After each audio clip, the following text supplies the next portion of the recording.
오늘 하나님의 말씀은 이사야 25장 1절에서 9절의 이런 말씀입니다. 993페이지 1절부터 9절까지 교독합니다. 여호와여, 주는 나의 하나님이시라. 내가 주를 높이고 주의 이름을 찬송하오리니 주는 기사를 옛적에 정하신 뜻대로 성실함과 진실함으로 행하셨습니다. 주께서 성읍으로 무더기를 이루시며 견고한 성읍으로 하시니라. 외인의 근성으로 성읍이 되지 못하게 하사 영년이 건설되지 못하게 하셨으므로 강한 민족이 주를 영화롭게 하며 포악한 나라들의 성읍이 주를 경외하리이다.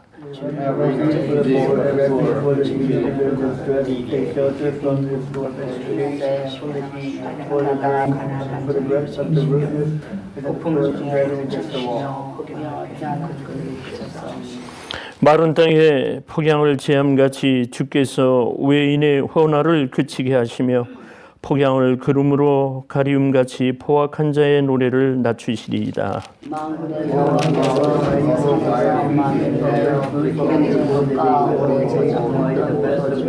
연애를 해보시니 곧 그가 극한 임진로가 오래 저장했던 맑은 포도주 하실 것이다. 또 이 산에서 모든 민족의 그 가리워진 면박과 열방의 그 덮인 휘장을 취하시며 영원히 하실 것이라. 주여와께서 모든 것에서 눈을 지키시며 그 백성의 수치를 천하에 구하시리라.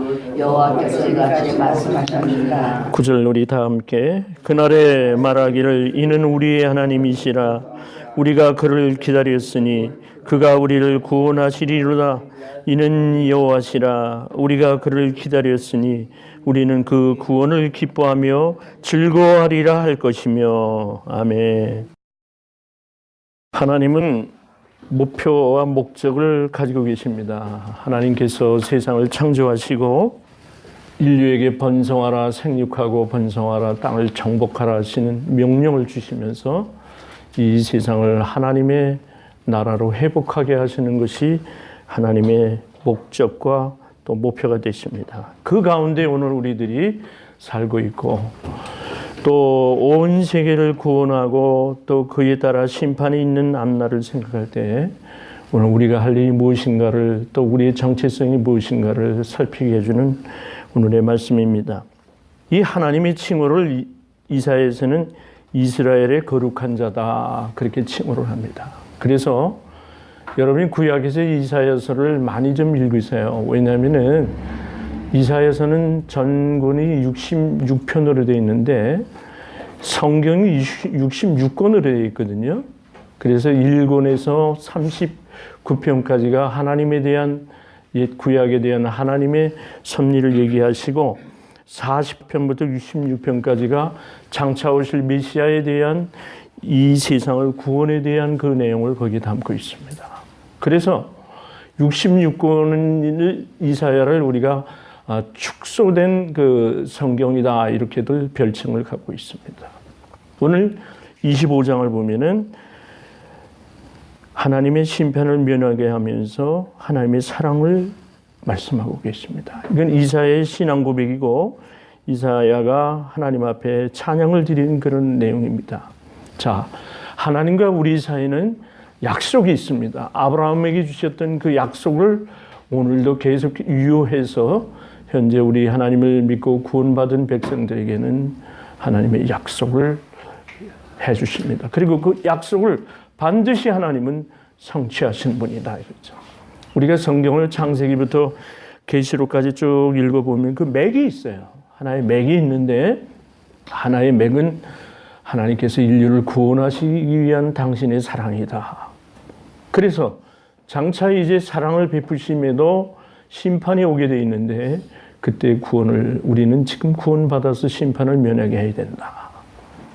지금의 말로 경고의 시대요. 세상 돌아가는 거 보면은 지금이야말로 주님 오실 날이 멀지 않았다는 것을 깨닫게 됩니다. 하나님이 우리에 대한 기대가 있으시고 하나님이 우리에 대한 그 뜻이 있기 때문에 우린 그거에 대해서 우리의 삶이 무엇인가를 우리가 가늠하게 되어 있습니다. 하나님은 우리가 영생을 얻고 하나님 백성 되는 것이 복음을 받아들이고 예수 믿는 자로서 이 세상의 삶을 갖게 하시는 것이 하나님의 목적이에요. 여기가 이 땅이 그 목적이 아니라는 거예요. 영원한 하나님의 나라를 이루기 위해서 우리가 잠시 거쳐하는 이 땅 위에서 고난도 슬픔도 또 어려움 갖가지 사람들의 불행 이런 것이 끝이 아니라는 거죠. 우리가 소망하는 건 그 하늘나라는 십도 아니가고 장가도 아니가고 그곳에서는 영원한 하나님만을 찬양하는 찬양의 소리가 있는 곳이랍니다. 이 땅에서는 잠시 우리에게 주어진 이 삶을 우리가 잘 하나님을 믿고 나아가는데 그 목적이 있는 겁니다. 여기 오늘 1절 보니까 여호와는 주는 나의 하나님이시라. 하나님은 완전하신 분이라는 거죠. 나를 지우고 지금 나를 살게 하시고 나에게 복록을 주시고 그 완전하신 하나님을 이사야는 고백을 했습니다. 주는 나의 여호와여 주는 나의 하나님이시라. 내가 주를 높이고 주의 이름을 찬송하리이다. 주의 이름을 찬양합니다. 그 말씀입니다. 내게 대한 또 우리에 대한 우리 오늘 살고 있는 이 시대에 대한 하나님이 우리의 아버지가 되시고 우리의 주권자가 되셔서 하나님 우리에 대한 계획을 가지고 계시기 때문에 우리는 그 하나님을 아버지라고 믿습니다. 잠언 6장 1절에 보니까 사람이 마음의 경영을 하더라도 그 말의 응답은 여호와께서 난다. 사람이 계획을 할지라도 결국은 하나님의 뜻대로 이루어지는 것이 이 세상의 삶의 근본이다. 이렇게 볼 수 있습니다. 2절 보니까 성읍으로 무더기를 이루게 하시며 하는 말씀이 나오는데 강한 민족과 무자비한 민족이 역사 이래 계속 반복이 됐습니다. 강한 민족은 하나님을 찬양할 것이요 무자비하고 인정이 없는 하나님을 모르는 그러한 민족들은 하나님을 두려워할 날이 온 거다. 돌무더기 같이 이루시게 하시겠다. 쓸모없는 돌무더기를처럼 쓴다 이거죠. 외인의 궁성으로 성읍이 되지 못하게 하신다. 외인이라면 시대적으로 여기는 아수르나 바벨론을 얘기하고 있습니다. 성읍이 되지 못하게 한다. 하나님의 나라에 하나님의 성읍이 되지 못하게 하신다. 잠시 이스라엘을 위해서 도구로 이웃나라를 사용하신다. 그런 뜻이 됩니다. 보십시오. 하나님은 우리를 얼마나 사랑하시느냐면 우리 한 사람을 구원하기 위해서 모든 환경을 주변에 있는 모든 것을 하나님을 믿는 백성을 위해서 사용하신다는 거죠. 여러분 한 사람을 위해서 예수님이 십자가에 달려 돌아가셨고 구원을 이루시게 한 다음에 여러분이 이 세상을 성령에 의지하여 살아갈 때 갖가지 환경을 하나님이 여러분을 사용하시기 위해서 주신다는 겁니다. 여러분은 이 세상에 사랑받기 위해 태어났고 여러분이 이 세상에 사랑을 받으며 사는 하나님의 참으로 귀중한 존재이신 것을 믿으시기 바랍니다. 여러분은 그냥 되신 분들이 아니에요. 여기 가난하고 힘없는 자들이 어려움이 있을 때 보호자가 되신다고 그랬습니다. 사회적으로 낙후된 자, 사회적으로 불리한 사람들의 하나님이 되신다는 말씀입니다. 폭풍을 피하는 피난처가 되신다고 그랬습니다. 햇빛을 가려주는 그늘이 되신다고 하셨습니다. 잔인한 자들을 잠잠하게 하시는 보호하시는 하나님이시라는 겁니다. 하나님의 택한 백성들에 대해서 하나님의 구원이 있는데 하나님의 보장이 되신다는 거죠. 하나님이 힘이 되신다는 거죠. 시편 27편 1절에 보니까 여호와는 나의 빛이요 나의 구원이시니 내가 누구를 두려워할까. 여호와는 내 생명의 능력이시니 내가 누구를 무서워하리요. 여러분 이 세상의 삶은 말이죠. 항상 선과 악의 싸움이 있습니다. 이런 내용이 보고되고 있습니다. 머리가 둘 달린 거북이를 봤대요. 캐롤라인 맥도날드라는 사람이 항구를 산책하다가 2개의 머리를 가진 거북이를 발견했습니다. 이 사람이 먹이를 던져주자 그걸 먹기 위해서 한 몸에서 2머리가 나온 거예요. 거북이 2머리가 머리가 2개가 나와서 그 먹이를 놓고 사이좋게 나누어 먹는 게 아니라 한 몸에서 나온 그 2머리가 서로 먼저 먹겠다고 많이 먹겠다고 다투기 시작하는 겁니다. 참 이상하죠? 어째 한 몸에서 두 머리가 나왔는데 서로 가지런하고 서로 정답게 먹이를 나눠 먹어야 되는데 왜 두 머리가 가지고 서로 싸우느냐 이거죠. 그래서 리치먼드 대학의 생물학 교수인 램지 박사는 이 사건을 논평하면서 이렇게 얘기했습니다. 두 개의 머리는 모든 동물에게서 나타날 수 있는 현상이다. 다만 그런 두 개의 머리를 가진 동물들은 서로 간의 이해 다툼 때문에 살아남지 못할 뿐이다. 이 생물학을 연구한 분이 이렇게 얘기를 했어요. 이 두 머리를 갖는다는 건 두 마음을 갖는다는 것과 같습니다. 사람에게 선과 악이 항상 공존하잖아요. 그래서 바울도 그랬어요. 오라 나는 공고한 사람이다. 이 사망의 몸에서 누가 나를 건져낼 수 있느냐. 건져줄 수 있느냐. 내 마음에 선을 행할 때에 악한 마음이 나를 방해하고 또 악한 마음으로 기울면 선이 나를 이끌고 하는 나는 참 고단한 사람이다. 이렇게 고백을 했습니다. 야고보서도 그런 말을 했죠. 두 마음을 품는 사악한 사람들에게 경고하고 있습니다. 의심하는 자는 마치 바람에 밀려 요동하는 바닷물결 같으니 이런 사람은 무엇이든지 죽게 얻기를 생각하지 말라. 두 마음을 품어 모든 일에 정함이 없는 자로다. 아멘. 사람이 두 마음을 품으면 이루어지는 것이 없다는 거예요. 올인하라는 거예요, 하나로. 진리를 위해서 내가 올인하기 시작하면 그 진리 성경의 말씀대로 하나님의 말씀대로 살아가는 우리의 자세가 필요하다는 거죠. 그런 사람에게 하나님은 선과 악의 다툼 속에 하나님은 우리의 보호자요 피난처가 되신다는 거죠. 어려움을 당할 때 얼마나 피난처가 중요합니까? 얼마 전에 어느 분이 그 카톡으로 보낸 그 내용을 보고 참 너무나 기가 막혀서 나도 공감을 했습니다만은 얼마 전에 인도네시아의 그 지진과 함께 해일이 넘칠 때 그 공항에 착륙한 비행기가 3분 전에 이륙했다고 하잖아요. 그 조종사에게 하나님이 성령으로 인도하셔서 이륙하자마자 관제탑이 무너지고 그 활주로가 완전히 부서져 가지고 그 100몇십 명이 그대로 탈출했다고 하잖아요.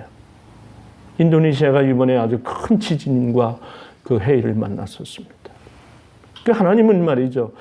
여러분도 하나님께서 순간의 모든 생명을 보호하시고 하나님께서 지켜주신다는 사실에 우리는 감사하지 않을 수 없습니다. 요한복음 15장 16절 말씀을 또 인용합니다.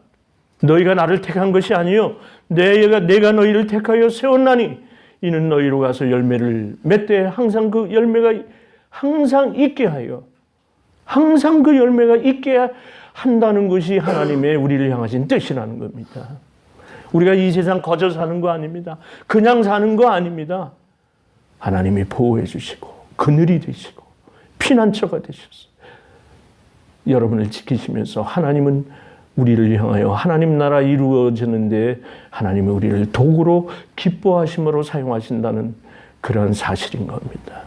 그래서 예수 이름으로 기도할 때 하나님이 다 응답해 주신다 약속하셨어요. 아멘. 놀라운 건 그 17절 말씀이 이어서 무슨 말씀입니까? 너희가 서로 사랑하라 말이죠. 이는 너희가 서로 사랑하게 하려 함이라는 거죠. 사랑하는 여러분, 숫자가 문제가 아니에요. 우리는 한 사람 한 사람이 진심으로 예수 그리스도의 구원받은 백성으로 구원받은 자로서 이웃을 사랑하는 자가 있는 겁니까? 하나님의 나라를 먼저 사랑하고 하나님을 사랑하고 그 다음에 그 이웃을 사랑하는 것이 오늘 우리에게 주시는 하나님의 계명이라는 사실이에요. 이 땅에서는 서로 사랑하는 것만 남는 겁니다. 서로 사랑하십시오. 서로 관심을 가지시고 이루어 주시기 바랍니다. 참으로 힘들고 어려운 세상을 우리가 함께 살아나가고 있습니다. 요한은 압제당하는 자의 요새이시고 환난 때 요새이시라고 그랬습니다. 영어 성경을 보니까 리피유지라고 그랬어요. 요새를 피난처가 되고 스트롱홀드라는 말, 환난 때 스트롱홀드가 되신다는 거예요. 그 하나님을 이사야는 나의 구주로 믿는다 이렇게 고백을 했습니다. 또 그늘이 되신다 그랬습니다. 나를 방해하는 잔인한 자들을 하나님이 막아주신다 그랬습니다. 보호자가 되신다고 그러셨습니다. 그러한 하나님을 우리는 우리의 아버지로 믿고 약속의 자녀로 오늘 우리가 이 땅에서 살아가고 있는 겁니다. 오늘 6절 말씀 보니까 여기 시온산에 이 산에서 만민을 위하여 기름진 것과 오래 저장하였던 포도주로 연회를 베푸시겠다. 이 시온산은 이 산은 7절에 있는 말씀까지 보면은 세계 모든 민족을 위해서 전능하신 여호와께서 가장 맛있는 포도주 음식으로 잔치를 베풀어 주신다는 겁니다. 오늘 시온이라고 한다면은 교회를 가르칩니다. 오늘 교회가 이 세상의 마지막 피난처요 교회를 통해서 우리는 희망을 갖게 됩니다. 가장 맛있는 포도주가 복음이라고 한다면 날마다 잔치를 베풀어 주신다. 인류의 슬픔에 구름을 걷어 주신다는 얘기입니다. 요한복음 6장 53절에서 56절 보니까 먹는다는 표현이 4번씩이나 나오는데 예수님은 이는 내 살이요 나는 이는 너희가 마시는 피라 얘기를 했습니다. 살과 피를, 예수님의 살과 피를 먹고 마실 때 우리가 성찬신을 지냈습니다만 먹고 마신다 한다는 건 예수님을 여러분 새기신다는 거예요. 여러분 자신의 예수님과 함께 하신다는 뜻이에요. 인류의 슬픔의 구름을 걷어버리신다는 거예요. 죽음에서 영생을 얻게 하신다는 거예요. 온 세상에 사람의 눈에 눈물을 닦아주시고 수치를 없애주시는 그 보호하시는 하나님이라는 사실인 겁니다. 그런 하나님을 여러분은 아바 아버지라 부를 수 있습니다. 우리가 믿는다는 증거는 여러분이 감사할 수 있다고 하는 증거가 될 수 있고 어느 형편에 가면 여러분이 할렐루야로 하나님의 성호를 찬양할 수 있다고 하는 데서 우리는 하나님을 나의 아버지를 믿는다는 증거가 되는 겁니다. 세상 사람들은 할렐루야 못합니다. 그게 무슨 소리냐? 반문하지요. 어떻게 여호와 하나님을 찬양한다는 말을 그 사람의 입에서 할 수 있겠습니까? 여러분의 특권인 겁니다. 하나님을 믿는 자의 특권인 겁니다. 그래서 고난이 오더라도 그 고난 속에서 우리는 감사할 수밖에 없는 거예요. 제가 먼저 말씀드렸습니다. 저는 작년 이맘때서부터 매일 아침 감사일기를 쓰기 시작했어요. 뭐 없는 날도 있지만 일기 쓰듯이 감사일기를 쓰면은 내가 살아서 지금 숨 쉬는 것도 감사한 거예요. 하나님, 내가 어떤 것을 이루고 어떤 것을 뭐 높였다고 감사도 될 수 있지만 지금 이 모습 이대로 나는 감사할 수 있습니다. 사랑하는 여러분, 권합니다. 여러분도 이제 가셔서 아침에 일어나시거든 큐티 하시면서 우리는 형편상 새벽 예배가 없기 때문에 여러분들이 큐티를 하실 때마다 감사일기를 적어보십시오. 적기 시작하시면은 풍성한 감사가 늘어나는 것을 볼 수 있습니다. 하나님은 우리의 희망이요 여호와는 우리를 구원하신 예수님을 통한 하나님이시기 때문에 우리는 감사드릴 수밖에 없어요.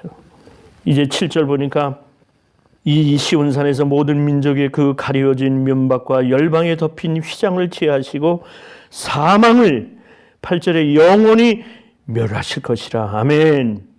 사망을 이기시는 하나님, 우리는 죽음이 없습니다. 예수 믿기 전까지는 사망을 가까이 했지만 예수 믿고 난 이후에는 우리는 사망이 없는 줄로 믿습니다. 여러분은 영원히 사망이 없습니다. 영원히 영생만 여러분에게 축복으로 있습니다. 우리는 하나님의 말씀의 계시로 사는 사람들이에요. 여러분이 계획을 하실지라도 여호와 하나님이 여러분의 형편에 맞도록 합력해 선을 이루도록 계시를 내려서 하나님이 여러분들을 이끌어 주신다는 사실인 겁니다. 계시라는 말씀을 오해하지 마십시오. 때로는 꿈에서도 보여주시고 때로는 성경을 읽다가도 하나님이 나를 향하신 뜻이 무엇인가를 발견하게 됩니다. 그게 계시인 거예요. 때로는 설교의 말씀을 듣다가도 내가 이 세상 살아가는 존재 이유를 알게 하신 것도 하나님의 사랑이요 계신 겁니다. 오늘 우리는 하나님의 계시가 없다면 그는 하나님의 사람이 아닐 것입니다.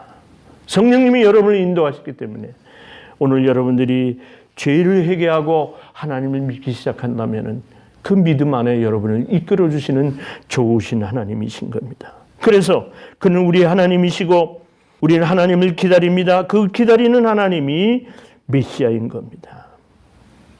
고린도 후서 3장 16절에 보니까 우리가 주께로 돌아가면 이 비밀의 수건이 벗겨진다고 그랬습니다. 의심의 수건이 벗겨진다고 그랬습니다. 그때는 확실하게 알게 될 것이라 말씀했습니다. 인내하시면서 신앙을 지켜가시기를 바랍니다. 인내하시면서 주의 사랑을 받으시기를 바랍니다. 저는 이런 예화를 참 좋아합니다. 또 소개합니다, 여러분에게. 어떤 어린아이가 긴 열차칸을 이리저리 뛰어다니면서 여기도 참견하고 듣고 어린아이가 그렇게 자유롭게 열차 안을 왔다 갔다 돌아다닙니다. 근데 하나 염려와 근심이 없어요. 그래서 어느 어른이 묻습니다. 너는 도대체 어디서 온 아이길래 그렇게 이 열차 탄 거를 여행하는 걸 조금도 두려워하지 않느냐. 그랬더니 어린아이가 짧게 대답합니다. 이 열차의 기관사가 우리 아버지이십니다. 사랑하는 여러분, 인생의 열차에서 하나님이 아버지가 되신다면 여러분이 자유롭지 못할 일이 없습니다. 여러분은 하나님의 자녀이십니다. 우리 아버지가 기관차의 기관사이시기 때문에 우리는 무엇인지 구하는 것마다 받으실 수 있고 그 축복 가운데서 여러분이 살아가실 수 있음을 믿으시기 바랍니다. 축복을 누리시는 여러분이 온 세계에 대한 구원과 심판에 대한 의식을 가지시고 여러분이 중보기도를 놓치지 마시기 바랍니다. 저는 미국을 생각하면서 늘 감사해요. 오늘 아침에도 내가 미국 국가를 누가 녹음을 해줬길래 차에서 듣고 왔습니다. 블레스 아메리카라고 그래요. 하나님의 이 지구상에 가장 축복받은 나라가 미국인 겁니다. 때로는 흘러가다가 정치인들이 좀 못된 정치인도 있을 수 있지만은 그러나 하나님은 이 건국의 시초가 되셨기 때문에 이 나라, 이 땅을 지켜가고 계시고 아직도 반수 이상이 전 세계에서는 굶주리고 가난을 면치 못하는 나라를 위해서 그래도 이 미국은 선교의 불길이 일어나고 있다는 사실인 겁니다. 돕는 나라가 미국인 겁니다. 악을 지키는 나라가 미국이 되었던 겁니다. 사랑하는 여러분, 온 세계 구원이 우리의 할 일이라 한다면 이 땅에 사시면서 우리가 그냥 사시는 거 아니고 하나님의 분명한 섭리와 계시가 있으시다는 사실을 믿고 이제 우리 앞으로 우리 교회는 세계 선교를 위해서 큰 기치를 들고 최선을 다해 가시기를 주의 이름으로 축원합니다. 거룩하신 아버지 하나님, 온 세계의 구원을 바라시고 이사야는 우리의 아버지 하나님이 되신다는 고백을 하며 찬양을 드렸습니다. 말씀을 함께 나누는 사랑하는 우리들이 우리 주님이 우리에게 맡겨주신 일을 사명감을 알고 이 땅에 살게 하여 주옵소서. 우리의 보호자이시오 아버지가 되시는 하나님께서 우리 한 사람 한 사람을 축복하시고 이 땅 미국을 통해 살아갈 때에 우리의 관심과 우리의 세계관이 이 전 세계를 바라보는 높은 뜻을 가진 하나님 백성 만들어 주시옵소서. 우리 교회에 또 그런 교회 만들어 주시옵소서. 예수님의 이름으로 기도하옵나이다. 아멘.